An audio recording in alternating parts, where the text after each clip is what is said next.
सब दर्शक लोग की हमने की ओर से सप्रेम नमस्ते। इस समय हमने बेलमॉ के लॉन्ग बीच होटल में है जा और यहाँ पर 3 दिवसीय भोजपुरी महोत्सव के आयोजन हो रहा है और हमने के मौका मिलल बहुत से जन भारत से डेलीगेट्स लोग आयलन जा, जैसे ट्रिनिडाद भी, सूरीनाम भी और भारत के कई इलाके से यहाँ पर महानुभाव लोग आल रहन जा, जन भोजपुरी में वो लोग अपन रुचि दिखावेलन जा। और मॉरिशस के भी काफ़ी जन कलाकार लोग बन जा और भोजपुरी के क्षेत्र में जन काम करत बन जा, उन लोग से बातचीत होल, उन लोग के विचार विमर्श करलन जा, अपन सुझाव देलन जा कि भोजपुरी भाषा के कैसे ओकर उठान और सकेला करे।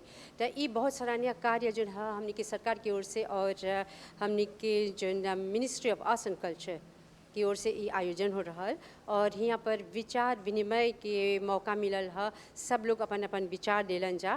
तो इस तरह हमने ये भोजपुरी भाषा के कैसे सकब जा आगे बढ़ाए, इस पर काफ़ी चर्चा होल और बहुत अच्छा कार्य होल।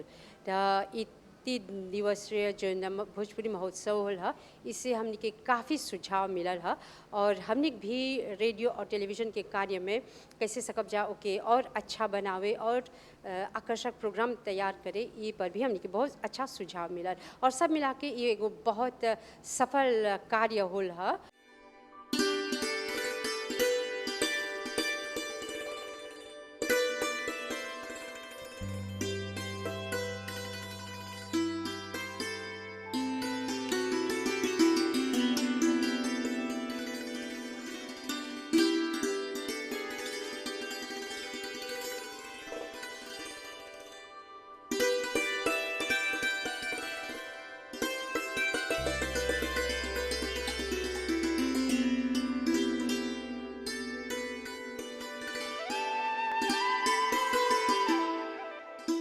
Ladies and gentlemen, put your hand together.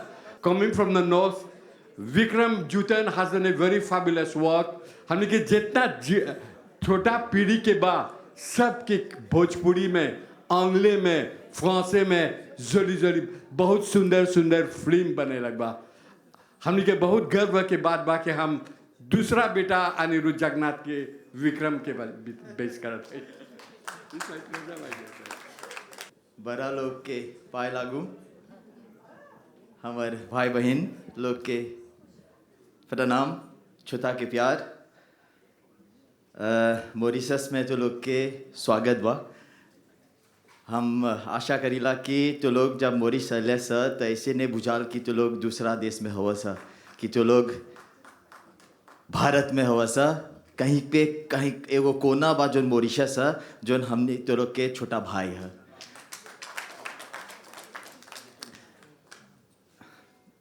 अंत में बचाए के है ये सबसे बड़ा मुश्किल काम है, सब लोग बचा दिलक जोन बा बचाए के। तो अच्छा होल कि सिनेमा पीछे अभी आल काहे के सब जब जुड़ जाला तब सिनेमा बनेला, तब फिल्म बनेला। भोजपुरी फिल्म हमने बहुत आगे से जानीला सा, देखीला सा, आज से नहीं सदियों से।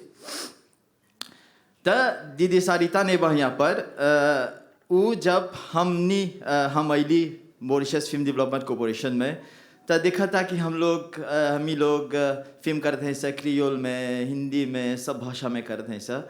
तो बोला था काहे तू भोजपुरी में नहीं करे ले? हम बोली तो बोला कुछ बा करे के, हमनी हैं से काम करे के।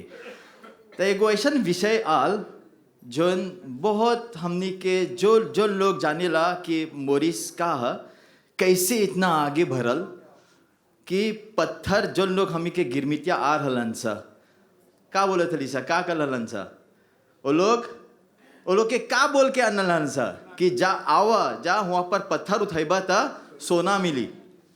तो सब लोग ई लालच में चलाल समर। हम बोला तो लोग के सच्चे के हमने के गिरमितिया जब अलन सता है पत्थर के, है मोरिसवा के सोना बनाए दे लगवा। बहुत बहुत धन्यवाद। आज हमने अगर हम लोग इतना अवधि में बढ़ गए हैं सा, मोरिस इतना आगे बढ़ गल बा, तो अगर हमनी के गिरमितिया लोग नहीं रहत, हमनी के पूर्वज नहीं आत, तो ई मोरिसवा एगो सोना नहीं बनत।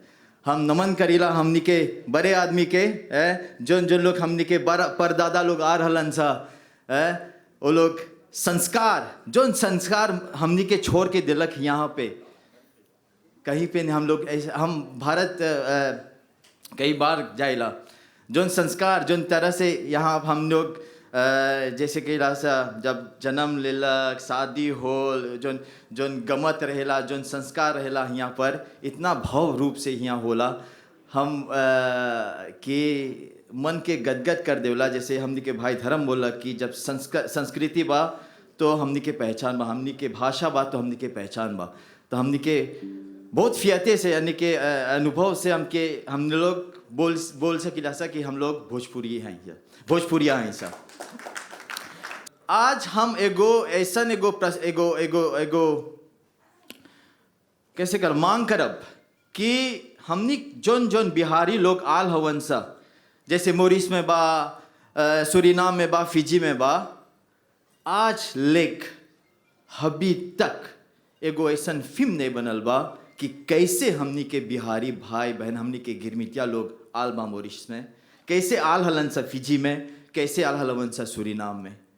तो ये मांग आज यहाँ से करब सा। फिल्म के बारे में सब लोग तो जानेला, तो लोग नेटफ्लिक्स में हवा सा, पोताब में हवा सा, जानेला सा कि कहाँ से कहाँ फिल्म चल गल बा।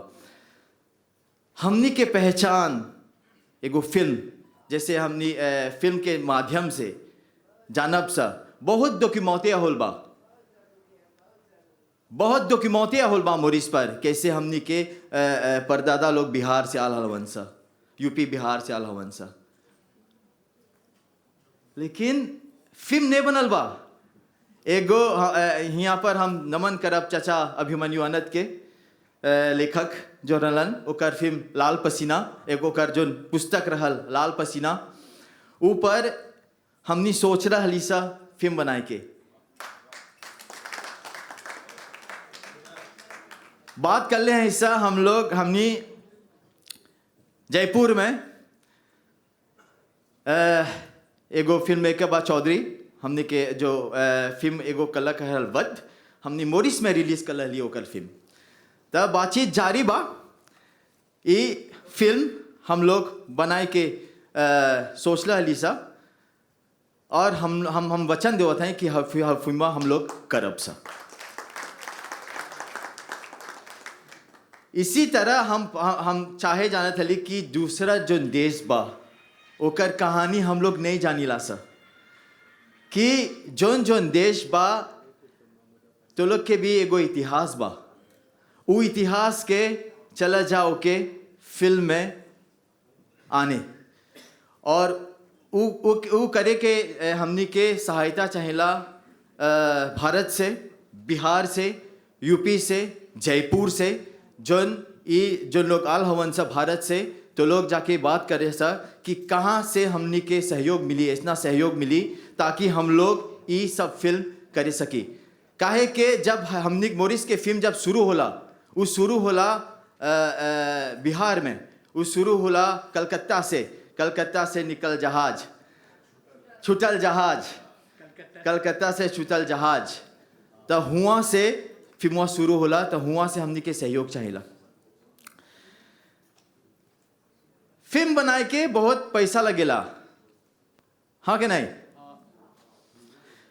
बिहार में जब फिल्म बनेला, हमार बहुत ऐसा फिल्म थे जो डायरेक्टर हवन सा सब दोस्त हवन, ताकि काहे के हम भी 10 साल मुंबई में रही, और हम भी एगो फिल्म डायरेक्टर हैं, बहुत पार्थो से काम कर ले हैं, राजू से काम कर ले हैं, राकेश रोशन जी के साथ काम कर ले हैं, बड़ा हस्ती से काम कर ले हैं। तो सबको एक जानी ला वहाँ मुंबई में बहुत पैसा लगेला एगो फिल्म करे के। तो बहुत साधारण रूप में हम बात ये एगो प्रस्ताव करत हैं कि जोन जोन देश में फिल्म बनाब सा, जितना हमनी के जासपोगा बा, जितना हमनी के जासपोगा बा, जहाँ जहाँ पर जासपोगा बा, है फिल्म मोरिस में एगो फिल्म बनाए के लगभग चलो 30 लाख में बन जाए, 30 से 50 लाख में एगो फिल्म बन जाए। भारत में तो 1 करोड़ लगेला, 1 करोड़ के फिल्म बनेला, काहे के रीजनल में जाला ओकर पैसा वसूल हो जाला।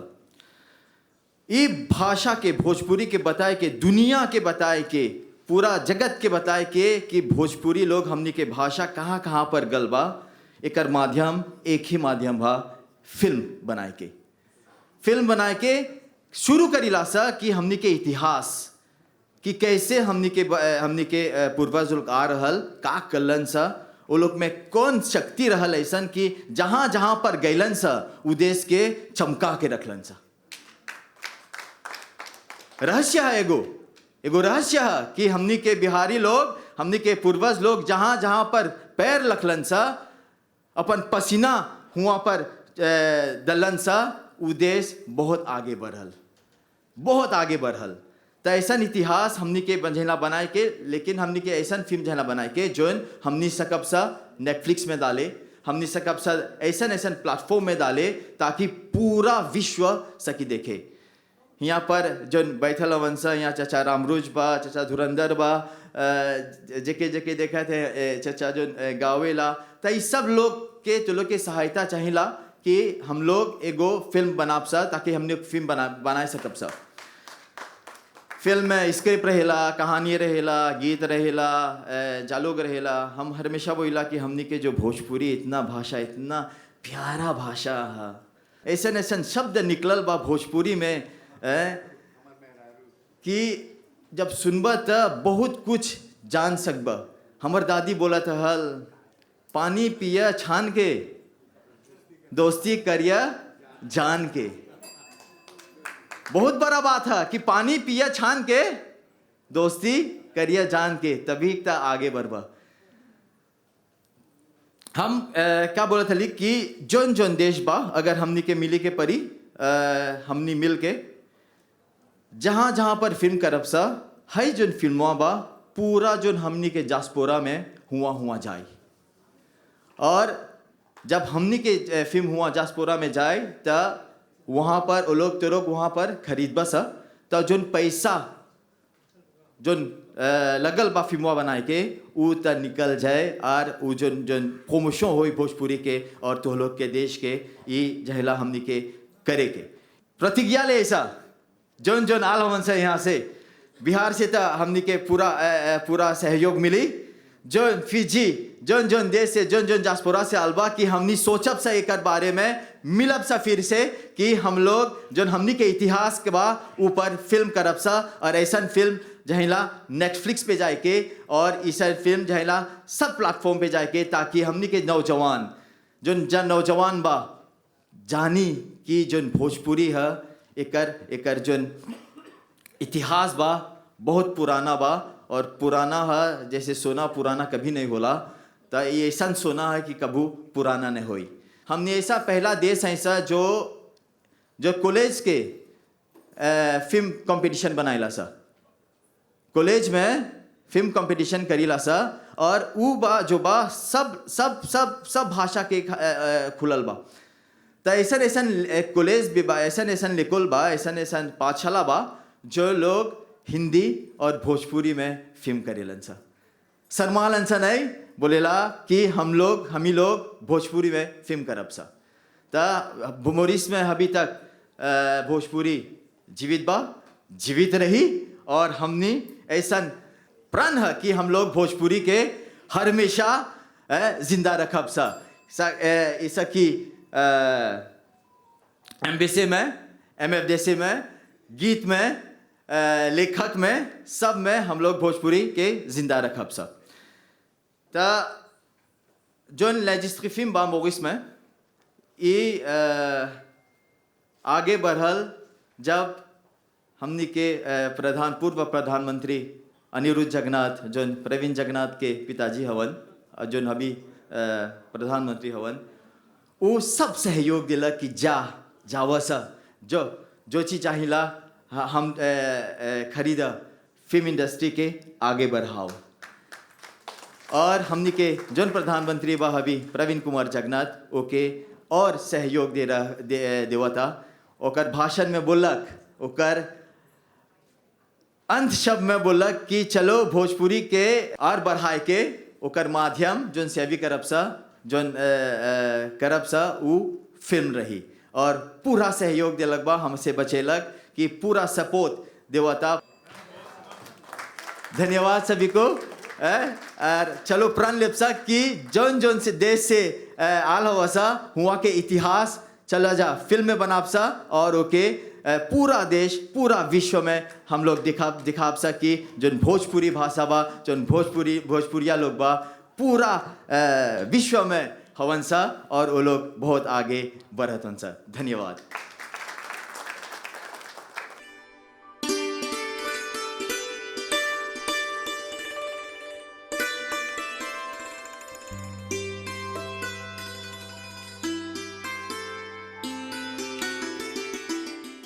हमने सभी के लिए बड़े गर्व की बात बा कि मॉरिशस में अंतर्राष्ट्रीय भोजपुरी महोत्सव लगाल गल बा। देश विदेश से भोजपुरी के बोला बाली लोग जो हवन जा मॉरिशस में आल हवन जा, काहे कि भोजपुरी मॉरिशस में हमनी के पुरनिया के भाषा बा और भाषा के जीवित रखे के एक तरीके के आयोजन जहाँ बहुत ज़रूरी है और इसे युवा पीढ़ी के जोड़े के बहुत ज़रूरी बा। हमने जबकि मीडिया से हैं तब मीडिया में रेडियो और टेलीविज़न के माध्यम से मॉरिशस में बहुत से काम होता, चाहे फिल्म सिनेमा में हो, चाहे साहित्यिक कार्यक्रम में हो, स्थानीय कार्यक्रम में हो, और ये सब काहे के ताकि हमनी के जनता के भोजपुरी के बारे में भाषा के बारे में वो लोग अच्छे से जान सकियन जा। काहे कि जब अपन भाषा के बारे में तू जानबा तब अपन भाषा अपने संस्कृति के जीवित रखे सके जा। ई आयोजन भोजपुरी महोत्सव अपने आप में एगो भव्य आयोजन यही खातिर आयोजित करल गल बा ताकि हम सब भोजपुरी के जो मशाल है वो आगे बढ़ा सकें जा। और ई खातिर हम सबके बधाई देव, काहे कि सब कोई चाहे युवा होवन चाहे बुजुर्ग होवन चाहे सब वर्ग के लोग ई भोजपुरी महोत्सव में जुड़ल हवन जा, सबके दिल से हम बधाई देव जा। आज हमने के मॉरिशस धरती पर एगो ऐसन ऐतिहासिक मिलाप होता जहाँ दुनिया भर के सब कोई एक साथ मिलके भोजपुरी के बारे में, भोजपुरिया भाई बहन के बारे में चर्चा करे के अवसर मिलल बा। और हैला हम मानत हैं कि मॉरिशस देश खातिर ऐसा बड़ा आयोजन करे के एगो बहुत ही महत्वपूर्ण उपलब्धि है। और साथ साथ में यहाँ पर देश विदेश के जितना कोई आल हवन जा अपन अपन देश के अपन अपन क्षेत्र के कलिते कलिते के बात बतियलन जा। और विशेषकर हम ओकर में एगो भी पैनलिस्ट रनी ई जनावल अच्छा है कि हम मॉरिशस के बैठका में भोजपुरी के पढ़ाई के बारे में हम तनी चर्चा करनी। याद रही तो लोग के कि गल बरिस आप्रवासी घाट पर हमने के प्रधानमंत्री जी ऐलान कर रहे जा कि हमने के जितना बैठका रही उस सब बैठका में भोजपुरी पढ़ाई के योजना चलावल जाए। और शिक्षा मंत्रालय में हम जो ऑफिसर हैं, हम फोकल पर्सन हैं, जिम्मेदारी हमार बा। ई खातिर हमरा और गर्व महसूस करत हैं कि हमके ई अभियान के साकार करे के पूरा करे के अतिरिक्त बाकी सहयोगी लोग के साथ साथ यह मौका मिलल बा। जानल मॉरिशस में अब तक 304 गो बैठका बा जहाँ कार्यरत बा और अब तक के जो आंकड़ा बा हमनी लगे 10,713 गो लड़का भोजपुरी सिखियन जा हाई परियोजना के अंतर्गत। ये भी अच्छा है जाने के कि जो जितना लड़का लोग रही माना अभी से हमने भोजपुरी पढ़ाई के हमने के बैठका में शुरू करब सा तक गिरला पर 10,000 लड़का लोग एक साथ में अभी भोजपुरी सकियंजा सीखे। ये बात भी बतावल गल कि मंत्रालय शिक्षा मंत्रालय की ओर से हमने वो सब अध्यापक लोग के नहीं ले सा जोन अभी हिंदी पढ़ावत हो जा, नहीं नया सिरे से नया अध्यापक लोग के हमने भर्ती करके शुरू कर देना जा। मंत्रालय की ओर से हम के जो एस्पेक्ट हवन जा जे के हमने विजिटिंग ऑफिसर बोली ला जा वो लोग के है सब कार्यभार दे दे रहे जा। और जैसे तू जाने लगा जैसे हम बोलनी है 304 गो संस्था बा बैठका बा तो गिरला पर जे हर एगो बैठका के पीछे एक जना के नियुक्ति होई तो 300 भोजपुरी अध्यापक के नियुक्ति होई। और हम समझते हैं ये अपने आप में एक बहुत बड़ा उपलब्धि रही। बहुत बहुत धन्यवाद। जैसे तो लोग जाने लगा कि एमबीसी की तरफ से भोजपुरी के उत्थान के लिए हमने बहुत कुछ काम करत हन जा, जैसे कि हम नया नया प्रोग्राम लावत हैं सा, नया नया जो भी कुछ हो उसके उत्थान के लिए हम करत हैं जा। तो हमने के बड़ी खुशी के साथ अब ये अनाउंसमेंट करब जा कि अभी थोड़ी देर में मतलब 1-2 महीने में इसके अंदर हम एक नया प्रोग्राम ला रहे हैं। वो है रामायण भोजपुरी में, और रामायण भोजपुरी में कबो नहीं दिखावल गल बा हमनी के एमबीसी पर। ये हमनी के एमबीसी के डायरेक्टर अपनी के प्रोग्राम सेक्शन की तरफ से हम लोग अभी पहली बार के लिए आप लोगों के दिखावब जा बहुत जल्द एमबीसी रामायण। तो ई महोत्सव के इस पावन घड़ी में यही हम लोग आप लोग सब मॉरिशन के बतावे चाहिला कि ये बहुत खुशी की बात है कि हम ये सब करत है जा। भोजपुरी के महाउत्सव में हम सबको के कॉन्ग्रेचुलेशन करते हैं, और government Mauritius ministry of art and culture and Bhojpuri union के भी हम शुक्रगुजार हैं कि हमारा बुलाइले हैं जा इस कार्यक्रम में भाग लेके। हमारा विषय रहा कि भोजपुरी के विकास यूके में ओकर बारे में बात कर रहे हैं कि देखा वहाँ पर बहुत से भोजपुरियन जो जाके बसल हुआ जा और भोजपुरी बोले लन जा। शायद आप लोग सोच रहे कि लाइकवन भोजपुरी नहीं बोले लन जा, लेकिन वो लोग भोजपुरी म्यूजिक समझे लन जा, भोजपुरी के विकास कैसे कर लन जा कि जो रिलीजियस साइड बा, जैसे कि दिवाली, दुर्गा पूजा, जो भी सोचबा वो सब बा। तरकारी जो हमने के बनावट यहाँ पर वो भी बनावल जा रहा, लेकिन का ये बात बा कि हमने के चाहेला मिलजुल के काम करेंगे ताकि एक विकास और बढ़े, सिर्फ म्यूजिक से नहीं। और पुस्तक भी चाहिए, चाहे लेखक लोग जो लिखे के चाहेला यहाँ से भी हमने के कोई योगदान दियन जा, कि हमने के कोई सहायता करियन जा कि हम एक विषय के लेके आगे बढ़ जा। एनबीसी हमेशा हमार कितना वीडियो खेलने बा, और वो माध्यम से हमरा भोजपुरी एक गायक से जाने लग जा, और एक कलाकार में भी हमरा एगो चित्रकार से जाने लग कि भोजपुरी एक ही माध्यम से नहीं सकब सक ओकरा ले जाए में डिफरेंट स्टाइल से डिफरेंट कॉन्सेप्ट से ओकरा आगे बढ़ाई सकब जा। जैसे कि अगर कोई समझे नहीं सकी तो ओके लिख के भी देव सका, पुस्तक भी चाहेला लिखे के, ऐसा चाहेला लिखे कि लड़का लोग जो छोटा छोटा बा और में रुचि रखें जा। तो एक दो टुकड़ा सुना देवत हैं जो हम एमबीसी टीवी में हमेशा खेलेला। तो जैसे कि बा एक कबूतरी कितने साल तक चलल, अभी तक चलता। अरे कबूतरी तू फुर से तू तर आ देख तू इधर, अरे देख तो हर राजा खड़ा भले के दाना, अरे देख तो हर राजा एक कबूतर कबूतर एक कबूतर हमरा नींदवा में न घुर, तू यहाँ से मुर अपर पंख लेके फुर हो जा खुआ से दूर। और एक और बार गाना लैला लैला जो मॉरिशस में 6 साल से ज़्यादा प्रचलित रहा, जैसे कि लैला लैला मोरी लैला तोहर बिना हमर दिलवा कहाँ रे, लैला लैला मोरी लैला तोहर बिना हमर दिलवा कहाँ रे। सुनो कबूतरी तर पीछे 100 कबूतर, फेंक के दाना करेलन गुटर गुटर, इसे तू बच के रहियो मोरी जानियत बबे माँ।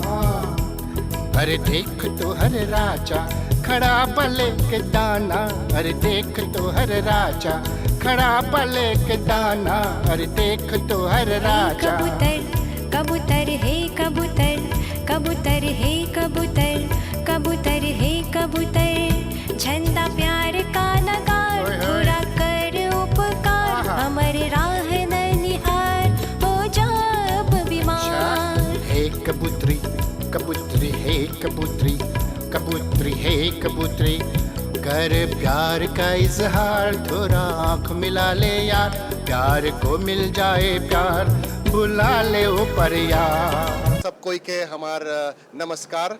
हमार नाम बा पंडित नितिन जगबंधन और हम आइली बाटी सूरीनाम देश से, साउथ अमेरिका से। और हम बाटी श्री सनातन धर्म महासभा के सभापति और मॉरिशस के निमंत्रण पाकर के यहाँ पर भोजपुरी महोत्सव 2024 में हम लोग शामिल बाटी। हम मांगते ही यही बोले कि जैसे यहाँ इंडिया से मजदूर लोग आयल है काम करे खातिर, ओई संकने इंडिया से सरनाम देश भी 1873 से लेकर 1916 तक आयल बा। 24,000 इमिग्रेंट्स आयल बा। और हम लोग के सूरीनाम में अबे भाषा, भजन, भोजन, भेष, भूतकाल सब अबे बा। और हम लोग भोजपुरी जोन भाषा है वो मिश्रित हो गए बा, मिल गए बा। डच के शब्द, अंग्रेजी के शब्द, ओमन सरनांग के शब्द मिल कर गए और हम लोग को क्या बोली लो सरनामी। तो हम लोग भोजपुरी ना एकदम शुद्ध बतियाइलो, एक मिश्रित भाषा के रूप में हम लोग बतियाइलो। और यहाँ पर आकर के मॉरिशस देश में देख करके सब कुछ जो महोत्सव है बहुत खुशी भइल है।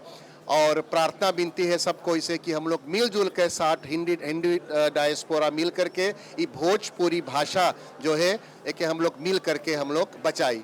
ये हमारा विशेष रूप से संदेश बा। सूरीनाम देश की ओर से भी सभी लोग को, न केवल मॉरिशस के लोग के पर दुनिया भर के जहाँ पर हिंदू डायस्पोरा है उनके हम लोग का राम नाम बोली लो, सीताराम। और ज़रूर अंत में भी जो एक बहुत प्रसिद्ध गान बा, भोजपुरी गान है, ओके हम मांगी लोग गावे आप लोग के सामने। अब न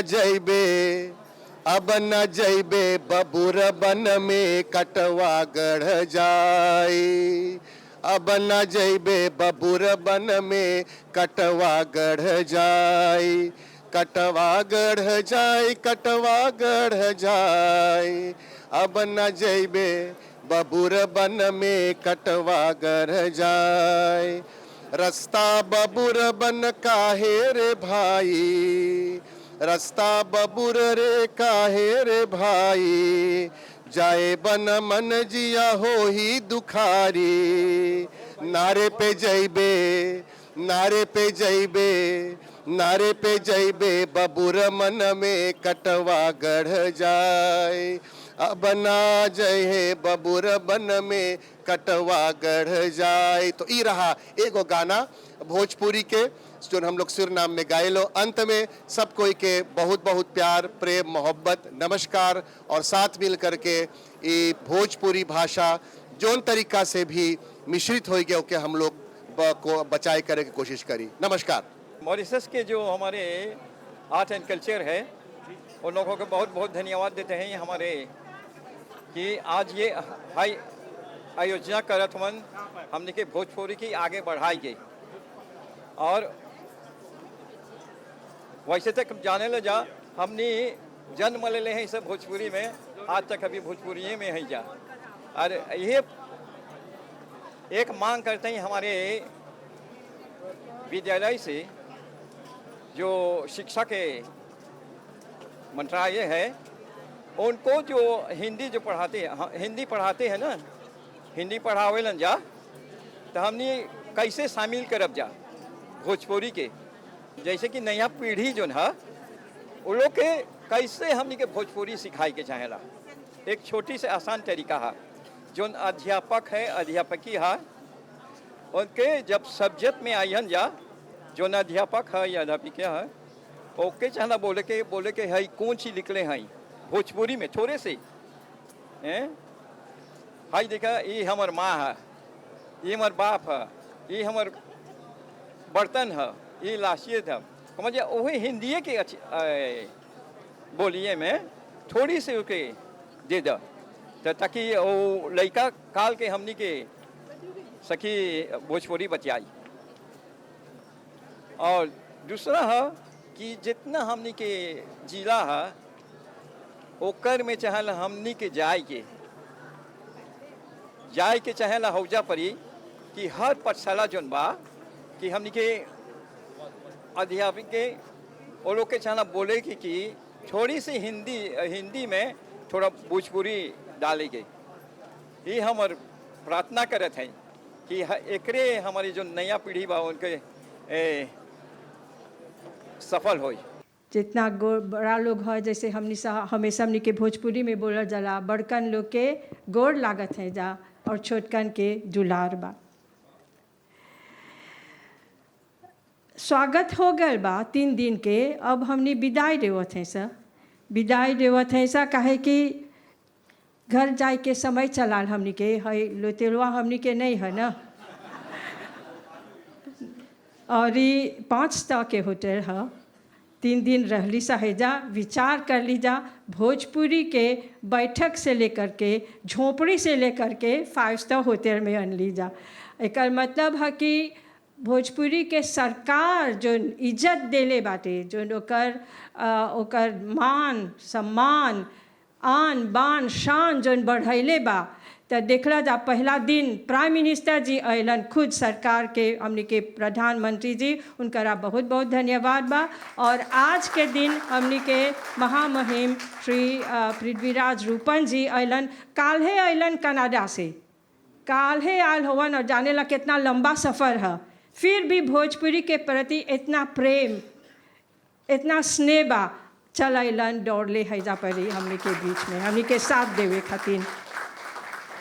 तो एगो ऐसन बाटे, एगो गीत बा भोजपुरी के, आवे के अइला हो पहुना, आवे के अइला हो भैया, आवे के अइला बहिनुआ, तू जइबा कैसे हो, मनुआ में भरल बा भोजपुरी, तू जइबा कैसे हो। ऐसे है। और ये 3 दिन के महोत्सव में इतिहास बन गए बाटे।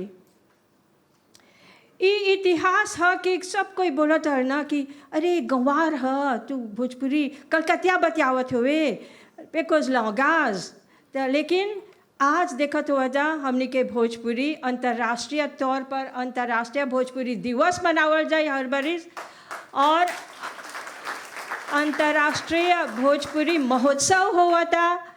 अंतर्राष्ट्रीय हर एगो देश में अंतर्राष्ट्रीय भोजपुरी महोत्सव होए, तो ये कर मानला बहुत बड़ा इज्जत सरकार हमने के भोजपुरी के दिले बाटे। जोन लोग हंसत रहल और यही खातिर जोन हंसत चलन सा, ढेर कोई भोजपुरी बोलल छोड़ देलक, अपन लड़का के बोलन सा नु तू जो अंग्रेजी फ्रांसे सीख, तू बड़ा काम करबे, डॉक्टर बनबे, बड़ा पहचान तोर होई, ये कलकतिया बतियावल से काम मिली तो की।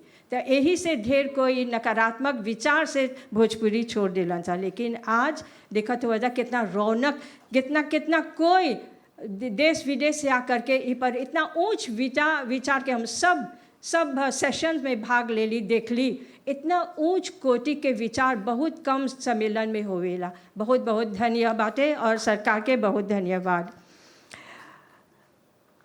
ये जो प्रधानमंत्री जी हवन भोजपुरी के, तो बोल ली जा 2019 में सब कोई के उनकरा उ लोग के न्योता दिलन आवे के मॉरिशस में, तो 2024 में हो गए बाटे।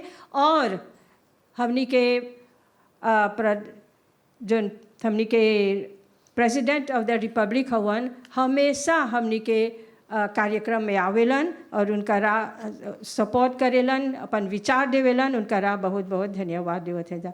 Bharat, Nepal, Singapore, Fiji, Holland, Nigeria, दक्षिण अफ्रीका, USA, ट्रिनिडाद, सूरीनाम से बोलल गल बा, कितना देश से हमनी के सिंगापुर से आइलन जा। आप सब कोई के बहुत बहुत बधाई बाटे, बहुत धन्यवाद बा कि 7 समुंदर पार करके भोजपुरी के महोत्सव मनावे आइला जा। भोजपुरी यहाँ पर तब कितना विषय पर बातचीत हो गल बाटे, गुरुजी बता दिलन, तो ऊपर हम नहीं जाए। और बहुत सफल योजना भल, यहाँ पर हम धन्यवाद देवे चाहते हैं जितना कोई हमनी के साथी दिलन जा। बहुत कोई हो जा सकेला, हम नहीं सकब नाम लेवे, लेकिन कुछ नाम तो हम ज़रूर लेवब। पहला है कि हमनी के प्रधानमंत्री जी जो बहुत खुद आकर के हैजा परिंट आप लोग से पूछलन कैसे बा, का हाल बा, प्रधानमंत्री जी पूछलन, तो ये चाहेला हमनी के सोचे के कि एगो उ कैसे क्रियोली में बोली लसाबी गुरुजी बोलन जेफो, एगो मान ला पहल का कदम उठैलन और जाए के बात ही एक साथे साथे हमनी के कला एवं सांस्कृतिक धरोहर मंत्री उनकरे मंत्रालय के तत्वावधान में ये कार्यक्रम भोजपुरी स्पीकिंग यूनियन जो ओकर अंडर में काम करेला हमने ये काम के उठैली जा और उनकरा श्री माननीय अविनाश तिलक जी के बहुत बहुत धन्यवाद बा कि हर एगो काम हर एगो कागज पत्र पर उ निगरानी देलन बोलन कि हमके चाहला देखे के का हुआ था कैसे हुआ था तो वो आके अपन मंत्रालय में अपन सहयोगी लोग से बोलन कि हमके चाहेला जाने के और हर में अपन हस्ताक्षर देले हवन मान ला कार्यक्रम के सफलता के पीछे हमनी के मंत्री श्री अविनाश तिलक जी हवन बहुत बहुत आपके कोटि कोटि धन्यवाद। मंत्रालय चलेला जानेला कैसे बोलल जाला कि यस मिनिस्टर एगो इंग्लैंड में एगो कहावत बा कि जो PS लोग हवन जा परमानेंट सेक्रेटरी लोग ऑफिसर लोग उ लोगे मंत्रालय चलावेला और जो बोलियन जा उ लोग वही होए लेकिन ऐसा हमनी के एगो मंत्रालय में श्रीमती यानिक जॉन बकस के परमानेंट सेक्रेटरी उनका बहुत बहुत धन्यवाद देवत है कि वो रात दिन जैसे 2-3 सप्ताह से लगातार बुझाता हो जा सुतल हवन जा 11 बजे रात ले 8 बजे फजीर के आवत हवन जा और उनका साथ पूरा उनका टीम सबके हम धन्यवाद देवत हैं। हम सचमुच हमार दिल बहुत गदगद हमार दिल माना बहुत छू ले बात जब जात हैं हो जा पड़ी हमू रहली देखते हैं रात दिन उ लोग बेचारा कबो खाना देर से आवता लेकिन महोत्सव के सफलता के पीछे ये लोग डट के रहलन जा तब महोत्सव अभी सफल होल। उनका साथे बातें उनका डिप्यूटी परमानेंट कुछ नाम हमके ज़रूर लेवे के बातें आज बोलब आप लोग के deputy permanent secretary Shrimati Brinda Payandi ji के भी बहुत धन्यवाद देवत है जो कोऑर्डिनेटर रहलन पूरा ही काम के देखभाल सब चीज़ चारों बगल हैजा कहाँ पर ही लोतेल में मिलता लोतेल कि नहीं मिलता टेंडर आवता कि नहीं आवता कहाँ हमने की लातौत में बैठ के करब जा कार्यक्रम ऐसा सिचुएशन चलाए रहल।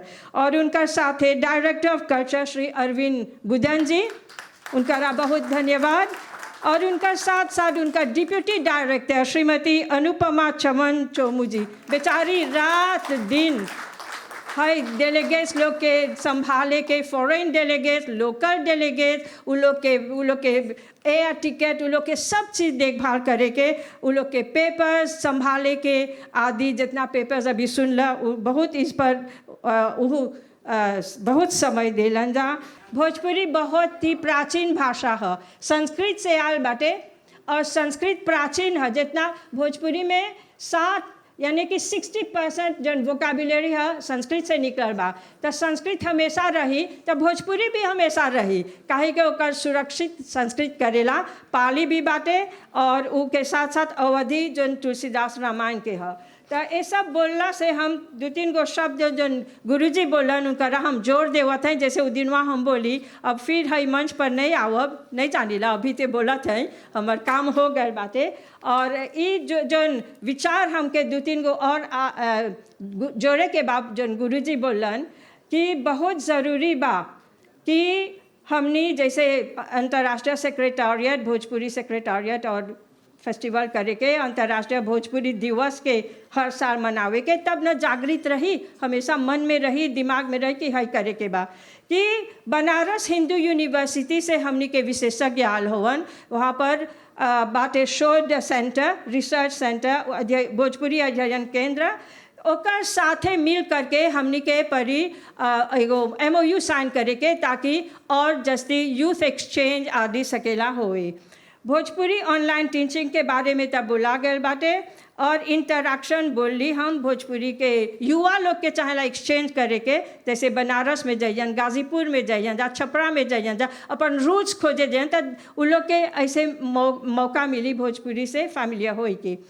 और एगो और दूसरा चीज़ है जितना डेलीगेट्स लोग आल बाटे उ सब के हमनी के चला गो नेटवर्किंग करे के आज के दुनिया में वो बहुत आसान हो गया बा, काहे कि वीडियो कॉन्फ्रेंसिंग ये सब होवेला आजकल, तो बहुत आसान हो जाए। लेडीज एंड जेंटलमैन, भाई और बहनों, आप सभी को मेरा सादर नमन। दिस महोत्सव, ये जो महोत्सव हम मना रहे हैं, it is a tribute to our ancestors. हम महोत्सव नहीं मना रहे हैं आज, हम उन गिरमिटिया हमारे परदादा परदादी को याद कर रहे हैं आज।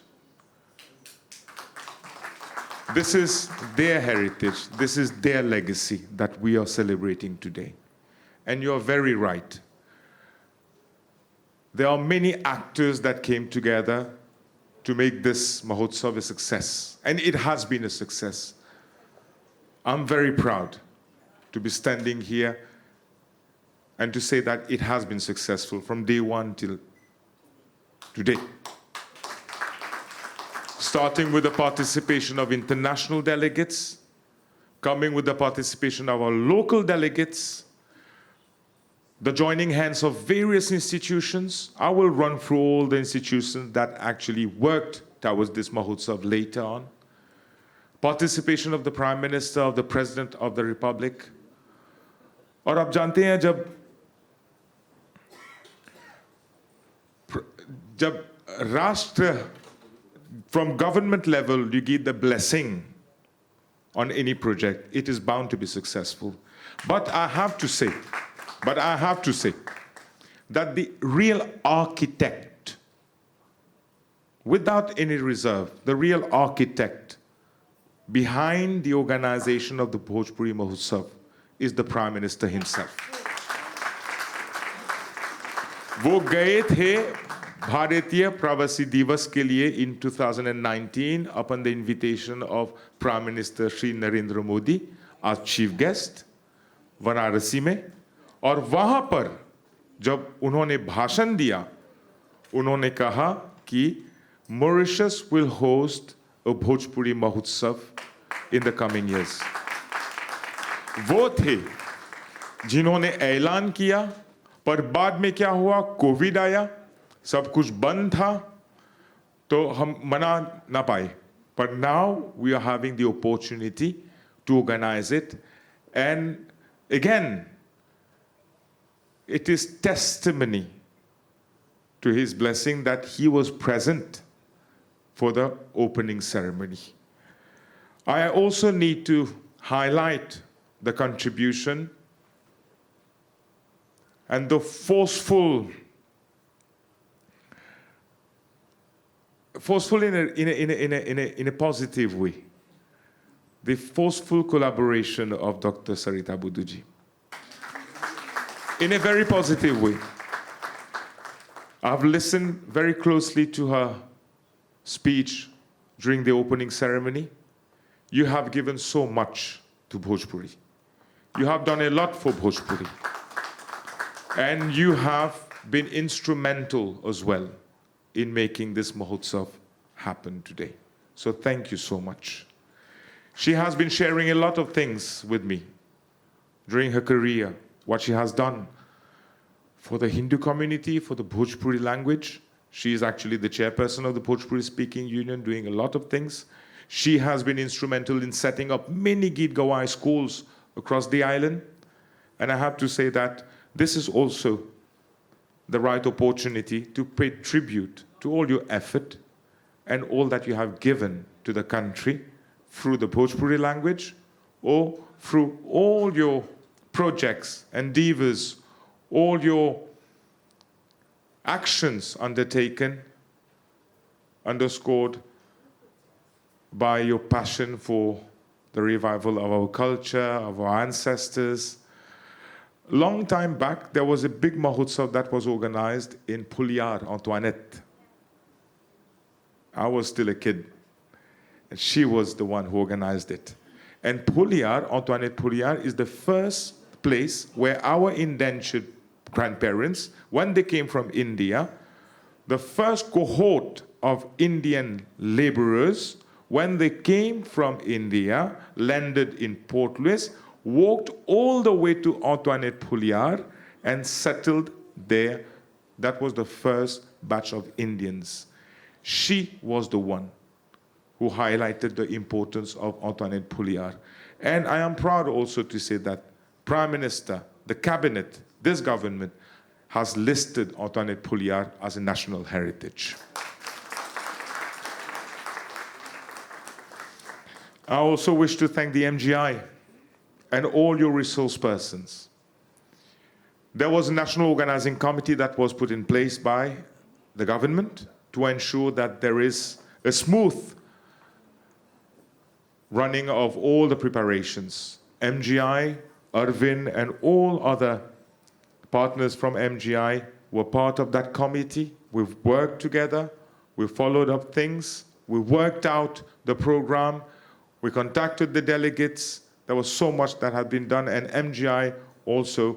Mr. Rambota, thank you so much for making this happen and all your contribution from your side. MFDC, Mauritius Film Development Corporation, Vikram Jutanji, as always, very, very supportive in all our projects and even for the Mahotsav. Apravasi Ghat Trust Fund, it is only relevant to mention that the Apravasi Ghat Trust Fund is one of the main partners for this program. The chairperson is sitting there. Thank you so much, you and your whole team, for your collaboration. The National Heritage Fund.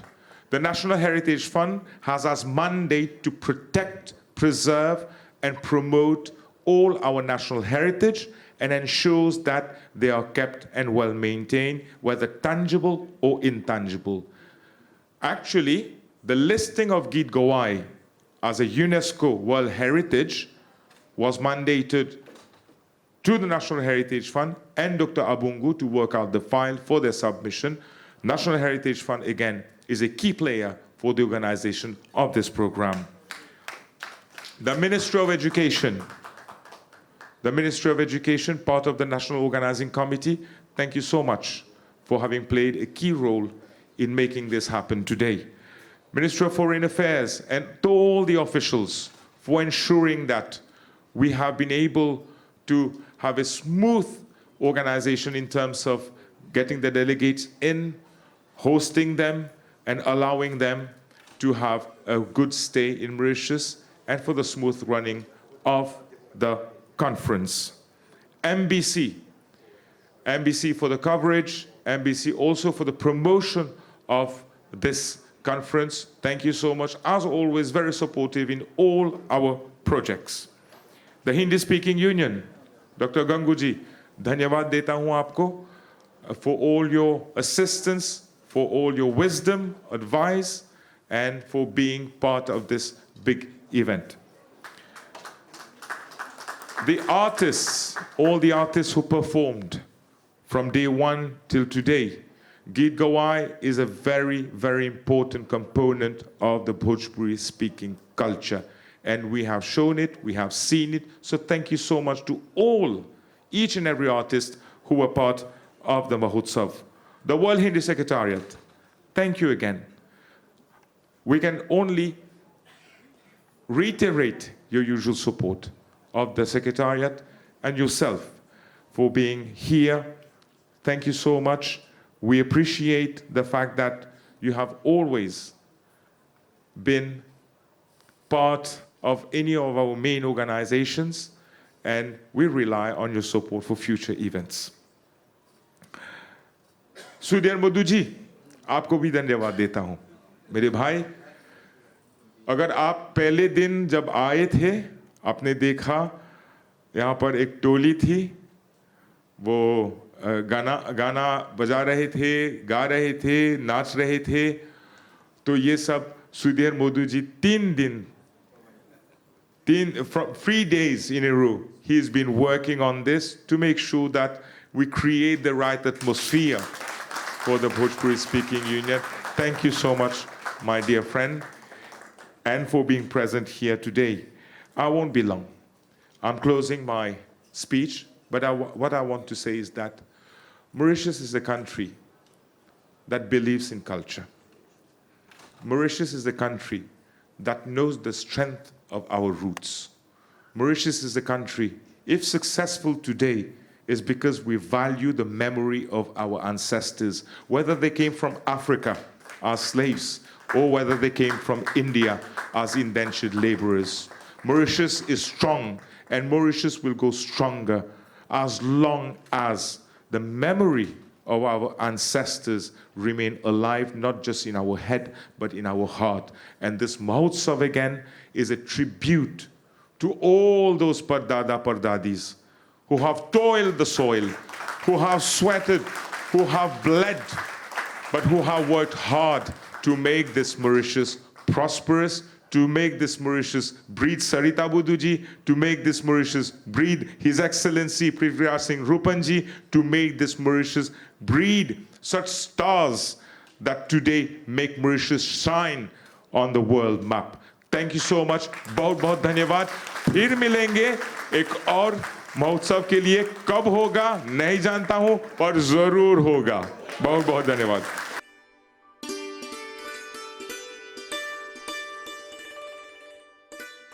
तो दर्शक लोग Long Beach hotel जो बेलमो में है, यहाँ पर 3 दिवसीय जो भोजपुरी महोत्सव के आयोजन हो रहा है.